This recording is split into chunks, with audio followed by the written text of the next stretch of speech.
Welcome, folks, to your Reality Gurus, the show we take a commonsensical approach to issues through complex conversation. I'm your host, G. Cleve, and check this out. Make sure you check out that youtube.com/Reality Guru show. Consider subscribing. Yo, this is that Gurus on Sports. I got my man, Anyae.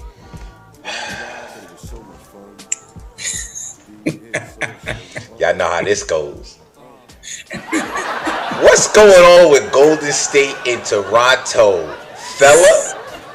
You know, yeah, here's the thing, man. Before we get into any of this shit, I'm going to need you to stop the flip-flopping. You feel me? Listen, folks, y'all remember last time I was here, man. He made the claim that Golden State Warriors was the greatest team of all time and all this crap. And then we went through, we argued for about 20 minutes about that. And then I start seeing some, because you on social media, man. You got a nice little presence on social media. Make sure you check him out at Anyae's Way. And then I see all these jokes you having about, the Golden State Warriors now, man. The jokes about KD, the fact that Steph Curry is a tomato can, and all of this. So I mean, did you say tomato can? I don't think you said tomato can, but I mean, all the criticism and stuff, and then it seemed like you had the Golden State Warriors just being, out of the playoffs of the 4-1 series score, right? And then they come back and they win this game, man. I need to know what side you on, Ye. First of all, are you on the side of Golden State, or are you on the side of the Toronto Raptors? I understand you're an Atlanta Hawks fan. Let's be clear. I understand you're an Atlanta Hawks fan. I'm not gonna play you like that, right? But if we're sitting here and we're having a conversation about the finals, I need to know who you're rocking with, my man. Who you going with, Chad? I gotta be honest. At this point, even I'm confused. Even I don't know who I'm rocking with anymore. At first, I was supporting Toronto, but I had to be honest with myself. I said it live on air that the Golden State Warriors was the greatest team of all time. Yes. They're not really backing me on my claims, but then again, the series isn't over. So I just don't know right now. I don't know. I don't know who want to win it. You tell me. Well, we do know that the series is far from over. Kyle Lowry made sure that the series. As a matter of fact, let's go ahead and go to the videotape.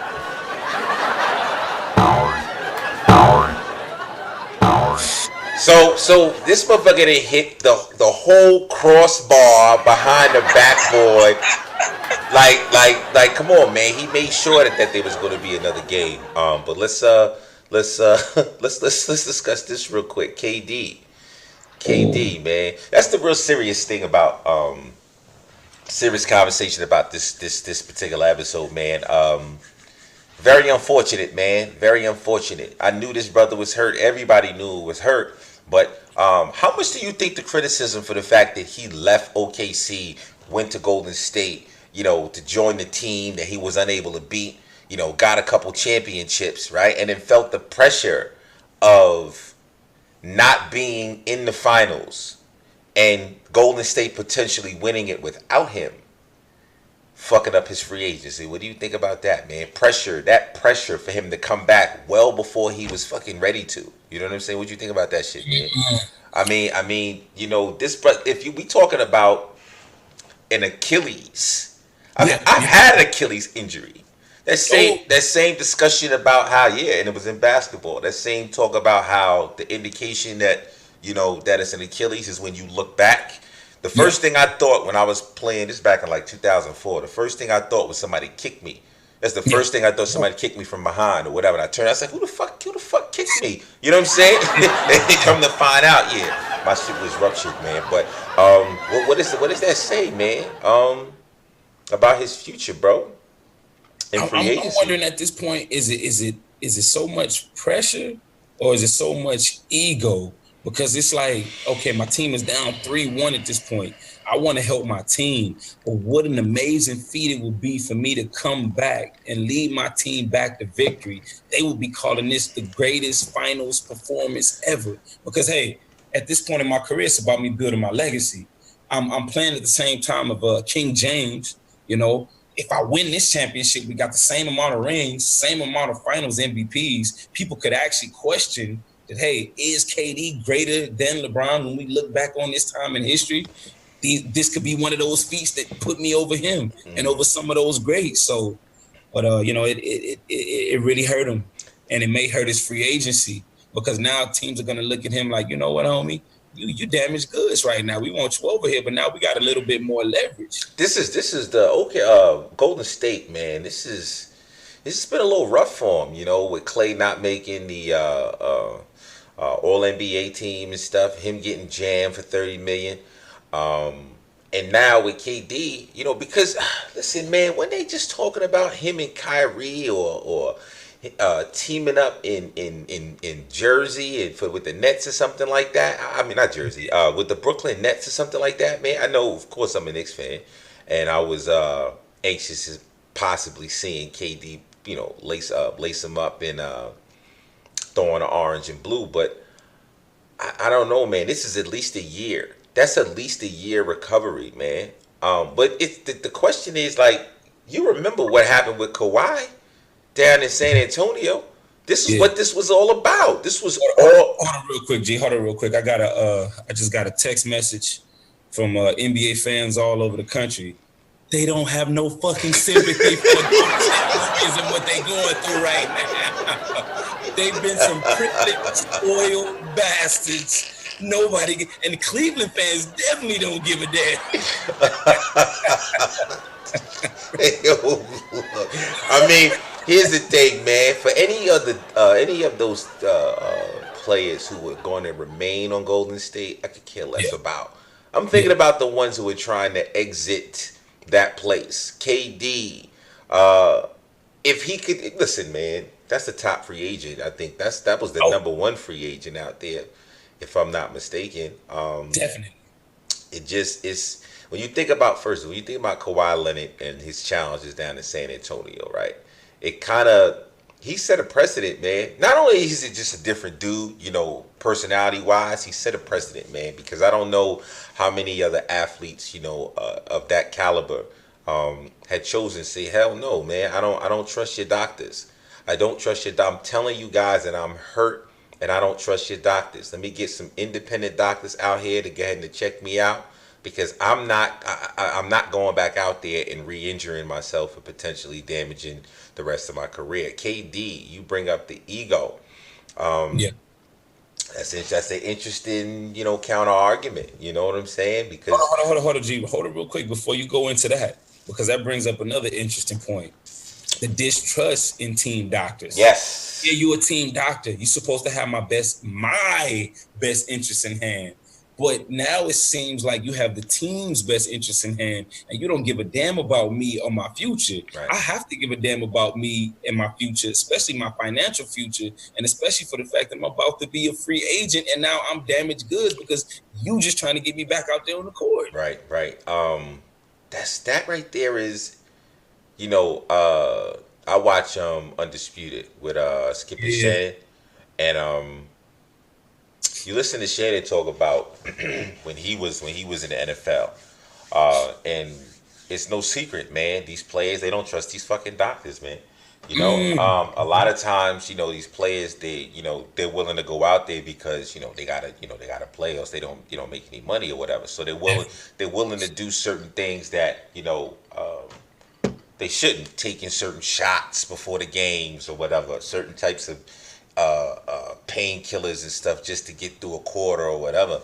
And Shannon, he started to talk about how it actually goes. They don't really force you. They just come to you real lightly. And hey, how you doing, man? And how's the recovery going? Stuff like that to kind of make you feel like, subtly, that here's the pressure. They need you out here and all that other stuff. Knowing that Kawhi Leonard said the hell with it, went against the whole system, and was what they thought was a punishment. They sent him to another country, right, to play basketball. And right now he's in the finals, one game away from winning the NBA title. So when I go back to KD and I say this whole precedent that Kawhi set, I'm wondering if they're going to look at this part in history. You're talking about the very next year, man. Yeah. Kawhi, individual of Kawhi's, his superstardom, just went against the system a year ago, gets kicked out, and he's in the finals. His counterpart, KD, is going through the same situation as far as his injury is concerned, and he felt the pressure to go back into the game and ultimately made it worse. So, I don't know, man. As far as his free agency is concerned, he's gone for at least a year, man. Yeah, this is definitely going to shake him. Whoa. Are you saying he's not going to be able to play for a year? Yeah, realistically. Here's the thing. Let's not knock on wood. Let me knock on wood, right? But realistically, with an injury like that, first of all, listen. I didn't have the advancements in medicine. I didn't have these $1 million physical therapists and doctors and stuff to actually help me with my rehab, right? And I still have the effects of my Achilles injury years and years afterwards. So I'm saying that at the very least a year. He's not going to be ready for preseason. He's not with that type of injury, man. It's just not going to happen. Not to be able to play at that level. So I'm wondering how they're going to shuffle this up now. How are they going to shuffle up this? These. We had KD paired with such and such, and this. How are we going to do this for this year? For this year coming up, man. I'm really wondering what's going to happen with that. But let's get back. Well, a team is going to have to understand that they're going to have to take some damaged goods. And you're talking about arguably the best player in the league right now, or the number one, number two player. As desperate as the Knicks and Nets are, they'll take them. They'll say, you know what, sit down, relax yourself and heal, get back after the All-Star break. Or if you can't even get back then, if you signed a 3 to 4 to 5 year deal with us, hey, we'll take you as is. We'll take those damaged goods. I wonder what this does for him mentally, though. Because you get those injuries like that, you get a little tentative, a little shy because you don't want to, and especially with the fact that because this reminds me of sort of like what happened to Derrick Rose. Remember when Derrick Rose had that injury? He was out for all that time, and then in not say a rush, but really trying to get back because he was out for like almost the whole season or whatever, and came back and shit, was getting into his gather and everything, and bam, like in just the other leg, it kind of makes you wonder, are they gonna be a little tentative? You know what I'm saying? To actually give it that 100%, especially with an Achilles injury. I mean, I don't know if anybody, man, folks, if you ever had an Achilles injury, man, a ruptured Achilles.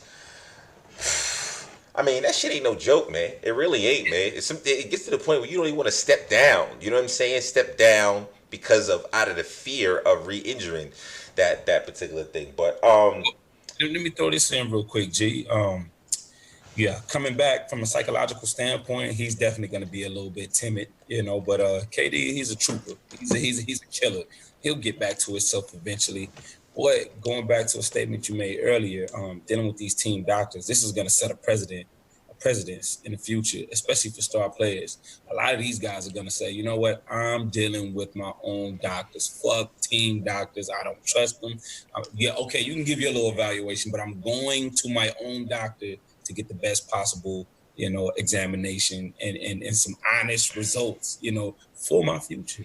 Got to. And if, I don't want to, but honest, or let's say unbiased, because they're compromised, man. Their paychecks come from the team. You understand? So ultimately, it's the team that they're looking into. And I understand, man. This is the fucking NBA Finals. You can't say that you don't understand. This is what these teams pay these players all these millions of dollars for. So I understand. That's the reason why I have my own doctor. Simply because I understand what was at stake. But folks, we had a nice little quick show. Folks, make sure y'all check out that youtube.com/reality guru show. Consider subscribing. Yay. Cleave. Reality Gurus. And then the end is said and done. And I really hope you find the one. Wild ride, but it was so much fun. Deep hit, so it slowly bun. And then the end is said and done. And I really hope you find